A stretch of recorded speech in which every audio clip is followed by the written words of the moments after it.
So there's several reasons. They might be unhappy with the service from their current endpoint assessment organisation, such as the time to complete is too long, communication is difficult, or it could be that they're looking for a high quality endpoint assessment organisation offering a robust assessments for their apprentice. It could be that their current EPAO provider only covers some of the standards that they offer, and the put in a position where they would have to have multiple endpoint assessment organisations, where they would far rather just have one endpoint assessment organisation that will cover everything that they offer.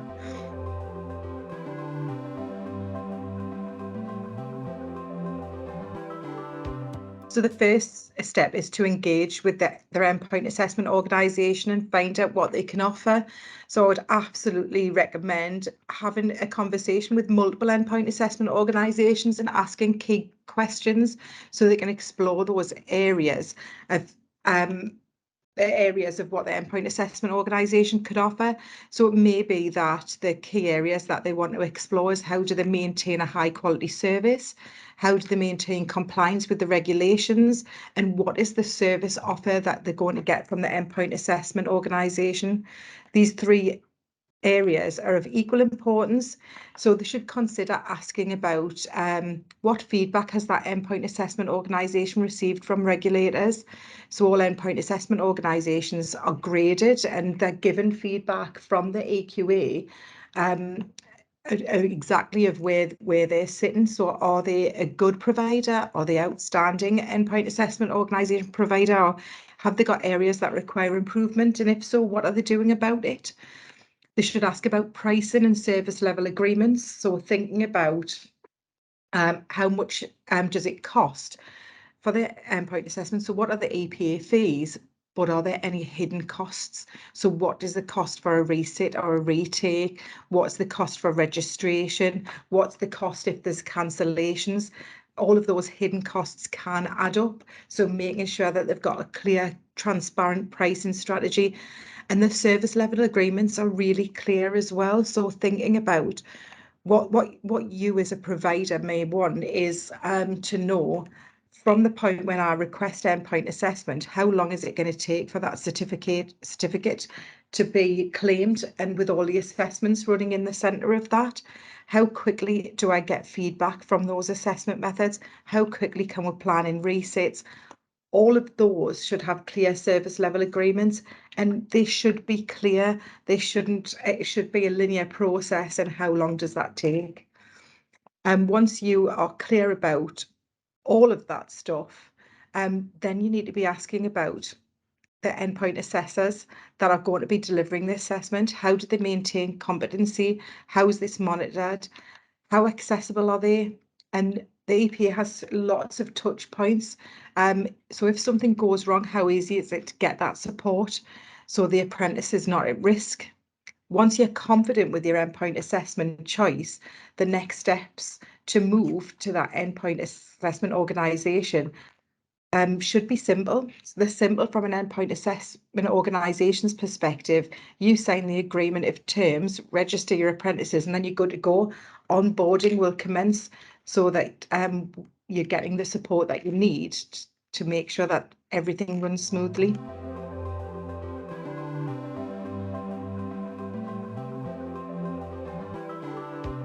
Yes, you can switch your endpoint assessment organisation at any time as long as you're compliant with the funding rules. So currently the funding rules state that you must engage with your endpoint assessment organisation at any time, but to ensure timely delivery of the endpoint assessment, the dialogue must commence at least 6 months before the planned end date of the apprenticeship. So on average, across all endpoint assessment organisations, it's generally about 12 weeks for that endpoint assessment. So that's 3 months. So you need to be starting your conversation with your endpoint assessment organisation 3 months rather, before the endpoint assessment commences. So really thinking about that. It's very easily achieved, and your endpoint assessment organisation should be able to support you every step of the way.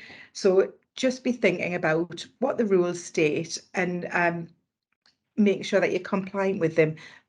but it's pretty easy and it can be done at any time within the apprenticeship. So don't feel that you have to stick with the endpoint assessment organisation that you selected at the beginning of the apprenticeship.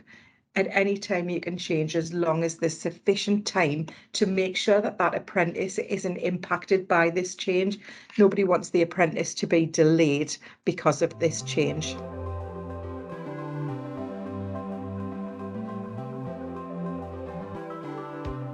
That very much depends on your endpoint assessment organisation that you're switching to.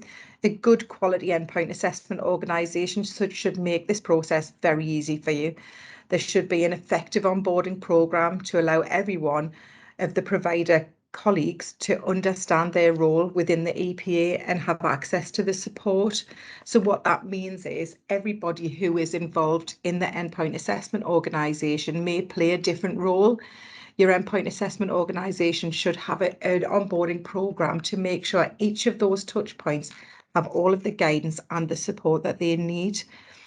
There are many endpoint assessment platforms that are being used across the sector. So it will require training and support if the new endpoint assessment organisation that you're moving to uses a different platform than you have used previously. But during that transition period, the apprentices are only on EPA for up to 12 weeks, so it should be easily achieved to switch without any significant impact.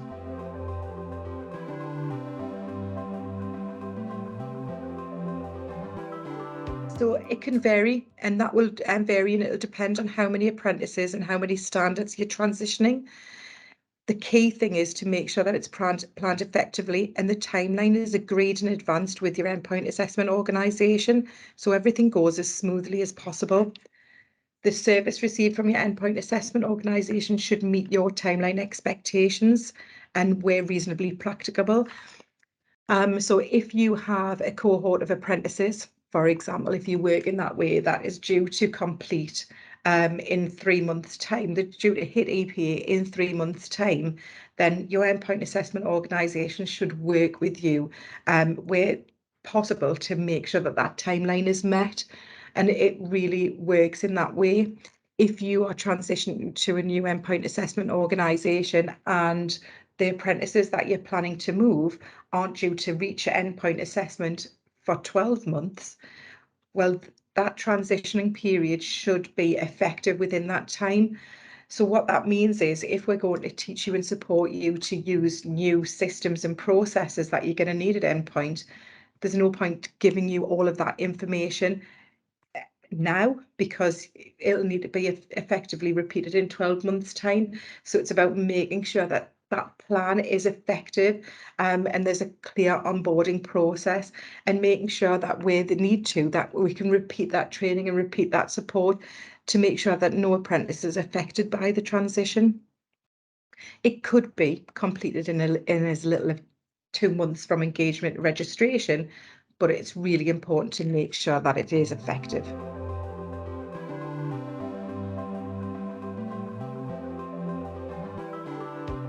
So each provider will be allocated a relationship team member and who will support them every step of the way. The relationship team will be accessible at all times and ensure all colleagues from the training provider have access to training and guidance relevant to their role. So what that means is if you have an administrator who works as part of uploading EPA documents, etc., they'll be trained. If you have coaches and assessors who are working on programme with apprentices, they'll get support to utilise our resources to be able to get the best out of their apprentices' assessments. Or if you're a manager within that role, you'll get training and support about how to access data, how to work with and analyse that data to really develop your programmes. Everybody will have access to a suite of resources, including documents, videos, webinars, and many more. These will be generic linking to our processes and systems, as well as being sector and standard specific, so we can really drill down to the nitty-gritty to get the best results for those apprentices. Once the onboarding process is complete, there'll be ongoing support throughout the whole relationship. Our relationship team members have been referred to as an extension of the training providers team. This is achieved by working as a link between our EPA team and your team within the provider. They're a critical friend to both yourselves as the provider and the EPAO team. And the aim of this is to make sure that the service is as effective as possible for the apprentice, to ensure that their outcomes are reflective of the knowledge, skills and behaviours that they hold.